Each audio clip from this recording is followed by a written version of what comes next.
ચાણસ્મા ખાતે સ્વદેશી મેળાનો ભવ્ય પ્રારંભ। ચાણસ્મા નગરપાલિકા દ્વારા સ્થાનિક ઉત્પાદનો અને કારીગરોને પ્રોત્સાહન આપવા માટે સ્વદેશી મેળાનું આયોજન કરવામાં આવ્યું છે। આ મેળો 9 માર્ચ 2026 થી 15 માર્ચ 2026 સુધી ચાણસ્મા નગરપાલિકા સામે યોજાયો છે। આ સ્વદેશી મેળામાં સ્થાનિક સ્તરે બનતા વિવિધ ઉત્પાદનો, હસ્તકલા વસ્તુઓ અને ઘરગથ્થુ સામાનનું પ્રદર્શન તેમજ વેચાણ કરવામાં આવી રહ્યું છે, જે કારણે સ્થાનિક નાગરિકો અને નાના ઉદ્યોગકારોને પ્રોત્સાહન મળશે અને નાગરિકોમાં સ્વદેશી વસ્તુઓ પ્રત્યે જાગૃતિ ફેલાશે। મેળો દરરોજ સવારે 10 વાગ્યાથી રાત્રે 10 વાગ્યા સુધી નાગરિકો માટે ખુલ્લો રહેશે। મેળાનું ઉદ્ઘાટન ચાણસ્મા મામલેદાર દ્વારા કરવામાં આવ્યું હતું। આ પ્રસંગે ભાજપના કિરણ જાની, મુકેશભાઈ પટેલ, વિષ્ણુભાઈ પટેલ તેમજ સ્થાનિક ભાજપ કાર્યકર્તાઓ ઉપસ્થિત રહ્યા।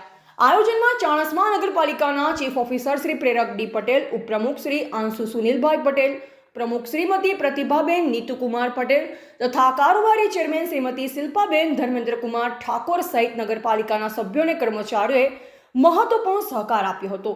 ચાણસ્મા નગરપાલિકા દ્વારા ચાણસ્મા તથા આસપાસના વિસ્તારોના નાગરિકોને મોટી સંખ્યામાં હાજરી આપી સ્થાનિક કારીગરોને પ્રોત્સાહન આપવા હાર્દિક આમંત્રણ આપવામાં આવ્યું છે। મેળાને લઈ શહેરમાં ઉત્સાહનો માહોલ જોવા મળી રહ્યો છે।